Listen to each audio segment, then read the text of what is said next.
Do you have mental issues? Well, this is the place for you. Well, in this podcast, we will help you. Just leave a comment, and in the next podcast, we will answer the question. So welcome and listen in to Alex and Vi. In this first episode, we will be answering the question, what do I do when I have an anxiety attack? So, welcome to You're Never Too Young. We hope you enjoy.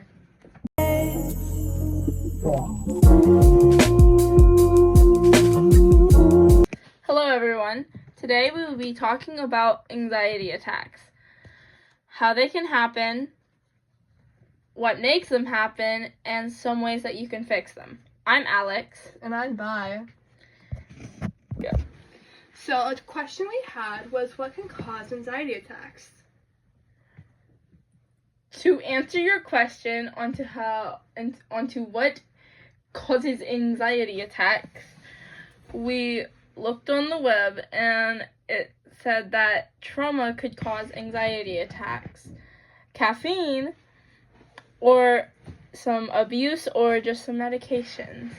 So if you're going through any of that, then you probably should try to talk to someone, or built up stress. What do you think? I have a question, Alex. So, do you know what type of medicine or trauma could cause it? So it just says that some certain ones, so I'm thinking that maybe if you're taking any medicine that you're not supposed to be taking, Or maybe overdosing on anything? then that could be what's building up your anxiety. Okay, what about the trauma?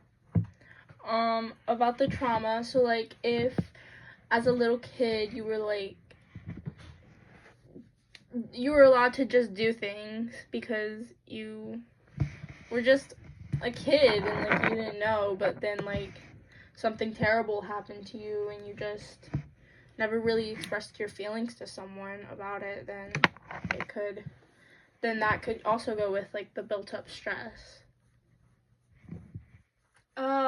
So going on more about that, could the trauma also be if someone has told you something, or if you just had a really bad past with this one person and you just didn't think about it and then it randomly came up one day?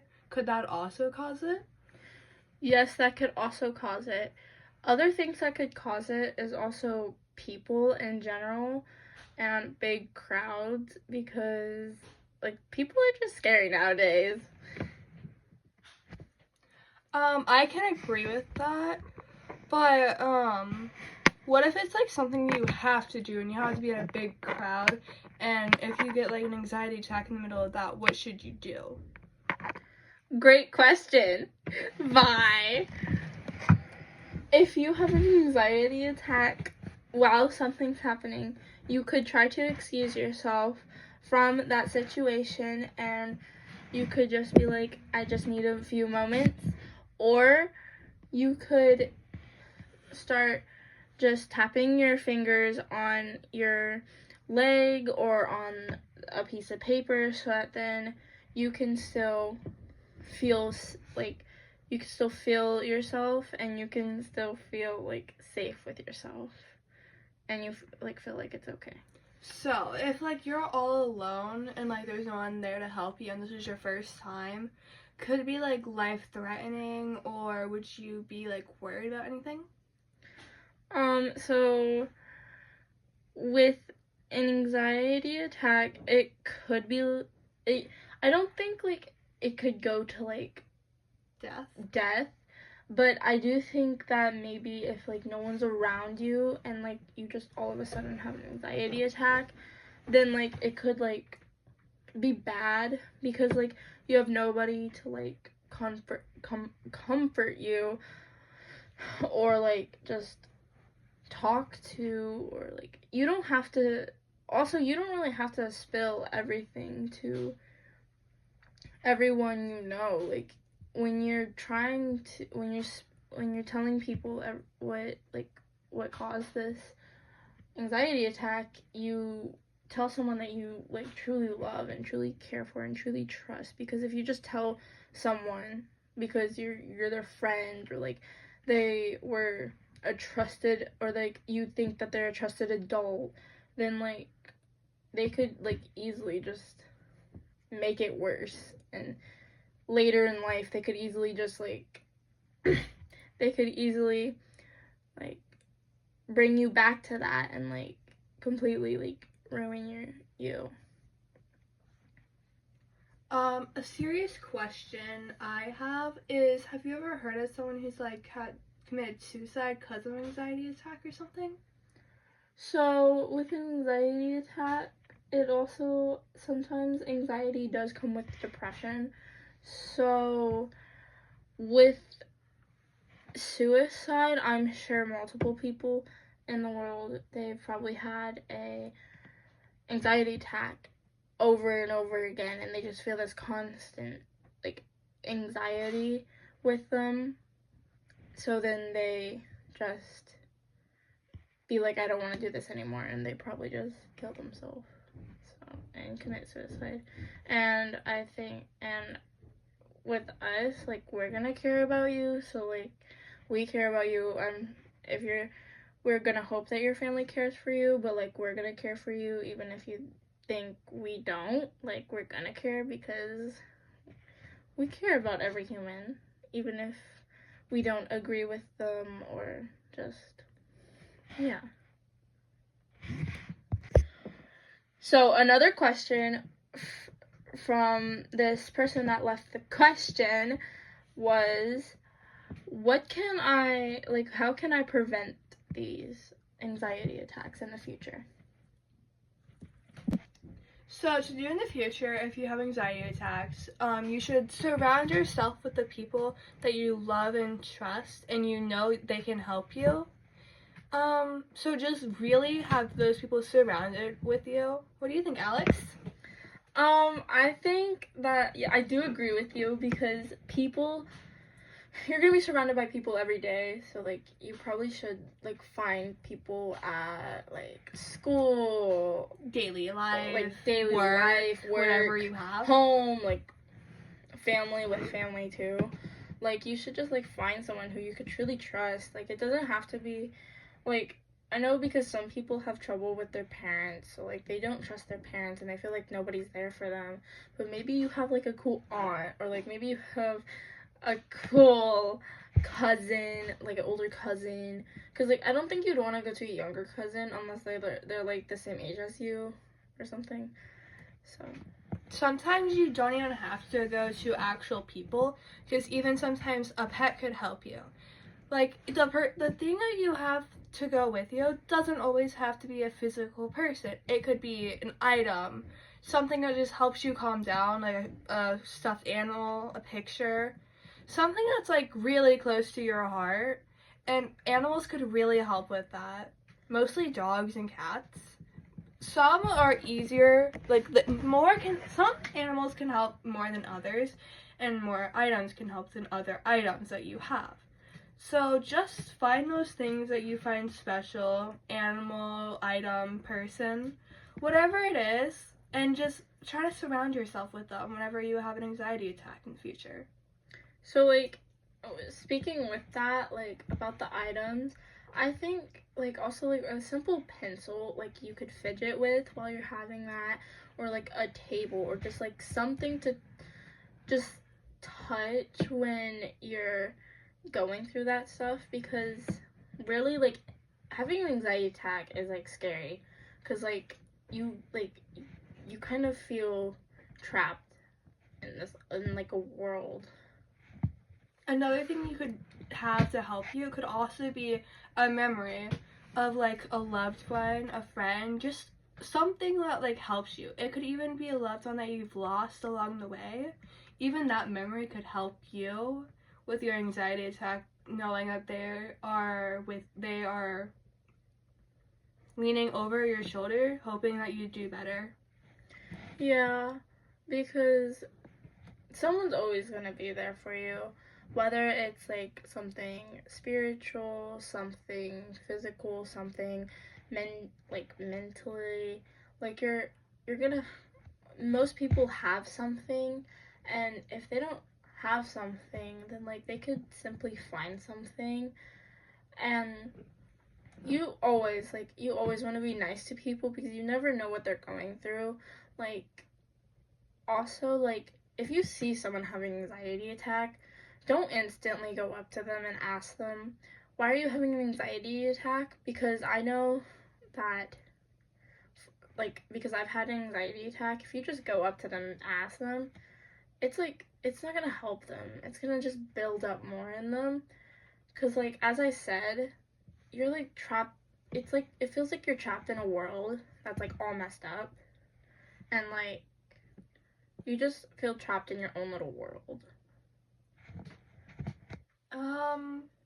More you could go with that is, even if someone does go up to you, and don't open up everything to them if you don't want them to really know, but you can still open up enough that they can help you, even if it is something that you'd rather keep personal. You can still open up a little bit, because even anyone can really help you, as long as they're being kind about anything. And anyone can really help you. You don't always need to open up to the people unless you don't really trust them, but I say you should a little bit at least.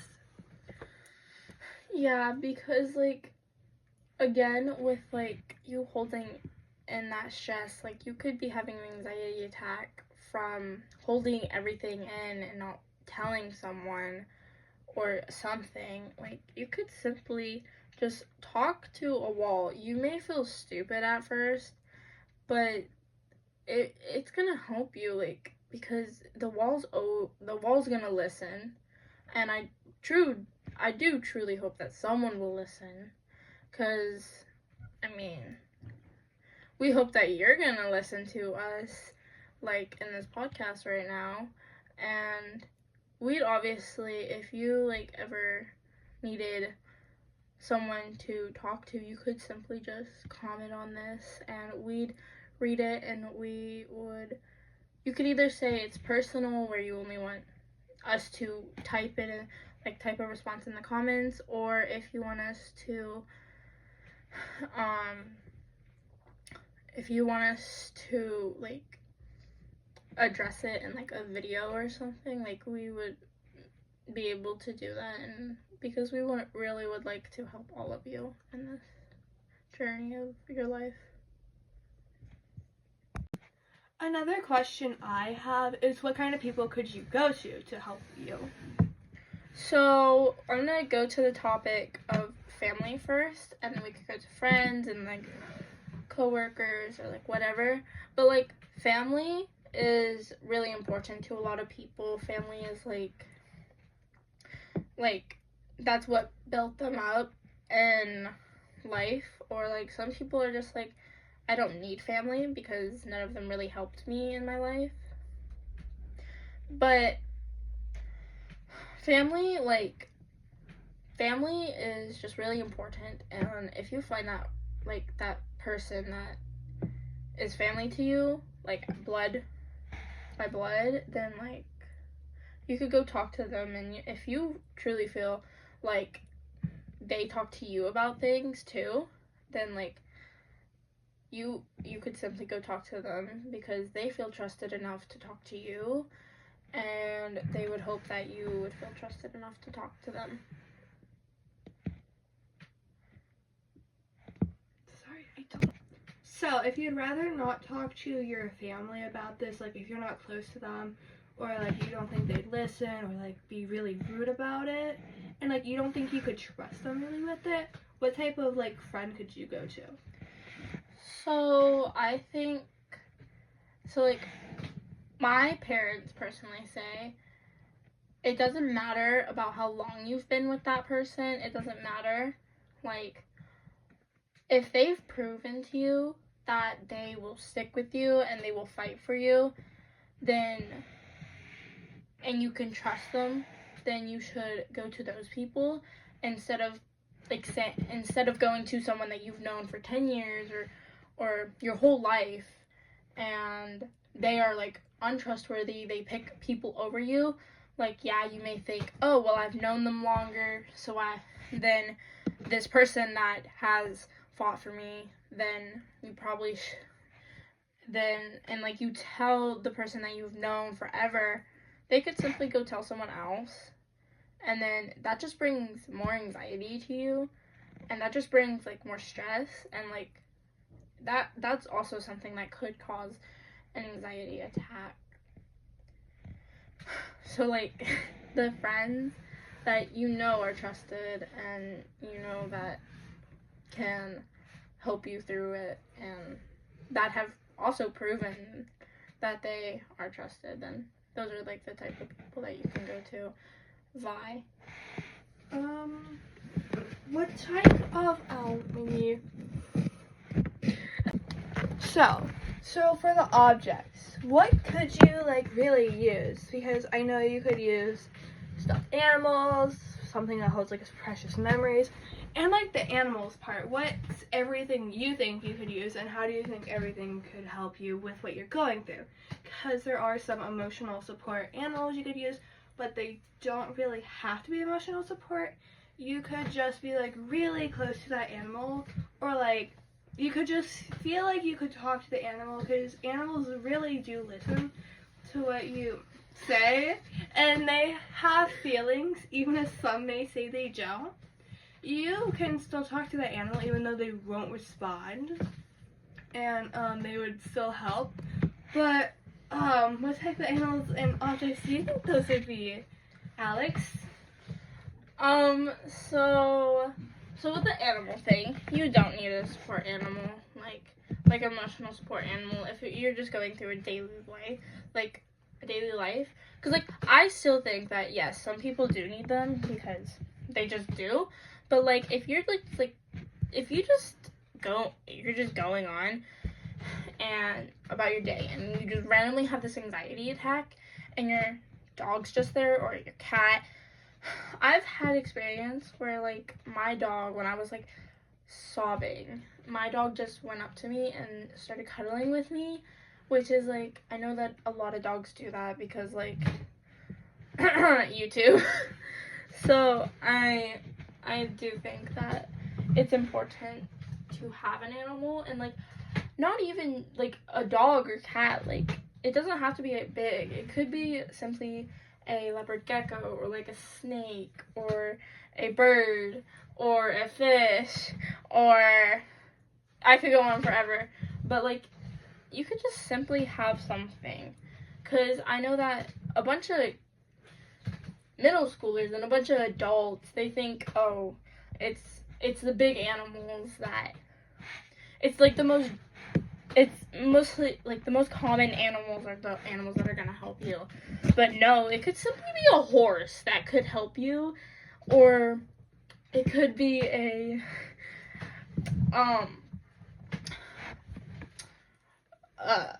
owl.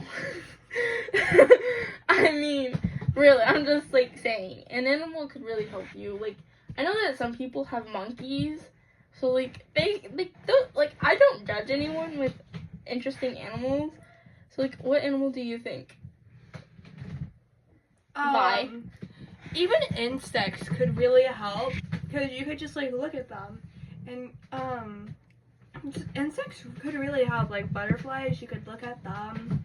They help with like, they can bring you back memories that will help you, even if most people don't like insects, like spiders, worms, gnats, flies, stink bugs. I honestly think stink bugs really help with stuff, because there have been like times when I've had like a hard time, and even just looking at a stink bug has helped me, because even if you kill a stink bug, you know how like they smell really bad, but if you don't do that and just leave it how it is, it's can really help you, because it doesn't matter what's on like the outside or how it looks. It really matters on how it makes you feel On the inside? Mm-hmm. Okay. So like, about the objects, like how you asked me. So like I think like jewelry could help. So like I know that I have a special bracelet that was given to me by my great grandfather, and that just like holds a special place in my heart, and like that's like locked away so then nobody can find it. And like I said, for me, if I find a wall, which you can find a wall anywhere, like most of the time you can find a wall anywhere most of the time, then you just talk to the wall, or like talk to a seat, or like just talk to your body. What do you think? Why? So I also have like 2 or 3 objects. There's this one thing that was my great grandmother's. It sings Christmas songs. It's a singing cardinal, and it's the last thing I really have of her because she died a year or 2 ago. And it really just helps me think of her, because anytime I went over to her house, I would always listen to its music, and she would always smile when I listened to it because she knew it brought me a lot of joy. So I just like see her in the cardinal. And then I also have this like unicorn cat. It's like a rainbow. It's really cute. She also gave that to me a few birthdays ago. And anytime I see it, I really just think about her because she did always help me. I may not have known her as long as the rest of my family knew her, but she really helped with anything. If I was ever going through something, I wouldn't even have to tell her what I was going through. She would just be there, and I knew I could talk to her. So in today's episode, me and Vi were talking about anxiety attacks. So we just want to do a recap, and the recap is basically just saying that go to people that you love, like go to those people, go to like an object, just go to something so that then you could always carry around something just to help you. And we just want you to know that me and Vi, we personally like are very trustworthy people, and we'd always be willing to help you guys. So if you guys have like any questions about like really anything, you could always leave a comment on this, and we will go through all these comments and we will address it. And if you don't want us to, just put private for you guys. And yeah, so this is Alex And bye. signing out. Bye. Bye. Oh, you lead me.